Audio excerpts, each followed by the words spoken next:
Pessoal, acho que acabou o espaço do meu iPad onde eu estava fazendo a gravação e aí o vídeo interrompeu, ainda bem que não perdeu. Vamos continuar então aqui. Eu falava para vocês do parágrafo único do artigo 400. Esse parágrafo que trouxe uma novidade no CPC de 2015. Qual que é a novidade desse parágrafo?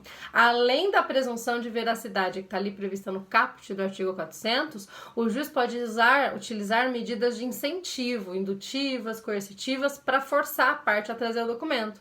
Então, para além de dizer exiba o documento ou a coisa, sob pena de serem considerados verdadeiros os fatos que a parte pretende provar com esse documento, o juiz pode dizer exiba sob pena de multa, exiba sob pena de busca e apreensão. Inclusive, vocês devem se lembrar que é esse artigo que muita gente usa para dizer que provar virou um dever. Vejam como esse artigo é restrito à hipótese de exibição de documento ou coisa.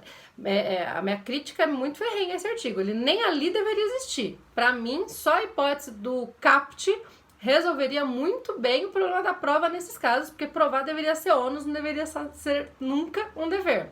Mas nesse caso, a interpretação que podemos fazer é que esse parágrafo único traz uma hipótese que se aplica ao caso de exibição de documento ou coisa. É uma interpretação mais restritiva. Não necessariamente significa que provar em qualquer circunstância virou um dever, né? E aí a gente voltaria naquelas nossas discussões lá em sala de aula, claro, com a ressalva de grandes professores excepcionais, vocês já sabem disso, que vão pensar diferente, vão entender que a prova é um dever, ok? Mas nesse caso da exibição é possível que o juiz imponha ao réu isso, ok? E quando for o terceiro, pessoal? Quando for o terceiro, o procedimento sofre uma diferençazinha. Primeiro, o terceiro vai ter 15 dias para apresentar o documento. No resto, ele pode apresentar as mesmas escusas, todas aquelas escusas que vem lá no artigo 404 e com a exceção, claro, das possibilidades ali do 399 em que não se admite a recusa. Aí dá na mesma. Se o terceiro alega que não tem o documento, cabe ao requerente dizer, provar que ele tem, e se o terceiro alega algum dos motivos para recusa, aí o ônus da prova é dele, aí ele é que tem que demonstrar que um desses motivos se caracteriza, que ele não tem o dever de exibir, ou que ele não pode exibir por conta daquelas situações todas ali, ok?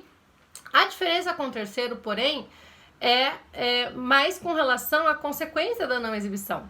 Porque imaginem, né? Se o juiz vira pro terceiro e diz, terceiro no processo, né, gente? Ele não é parte do processo. Terceiro, exiba o documento sob pena de serem considerados verdadeiros os fatos que o autor quer provar contra o réu. Terceiro vai dizer, azar do réu, azar do autor, não tenho nada a ver com isso. Então, a consequência do caput do artigo 400 não gera no terceiro nenhum incentivo à exibição. Vejam que o artigo 400, pessoal, existe para que aquele que tem o documento seja incentivado a exibi-lo. Para isso. Se ele não é incentivado a exibir, a medida não funciona. E a medida do caput do artigo 400 não gera no terceiro incentivo nenhum.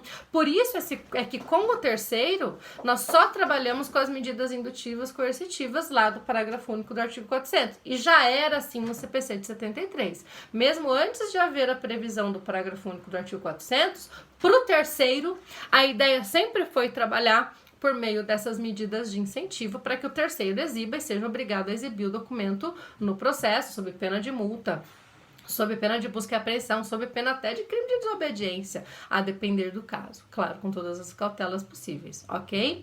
Vejam, então, como esta é uma ferramenta importante para que nós consigamos, para que seja possível trazer a prova para o processo, né? Ela pode ser determinada pelo juiz também, o juiz pode entender que tem que determinar que uma parte ou um terceiro exiba um documento, mas todas essas previsões que aparecem ali do artigo 396 ou do artigo até o artigo 404 podem auxiliar e muito na vinda de uma prova para o processo.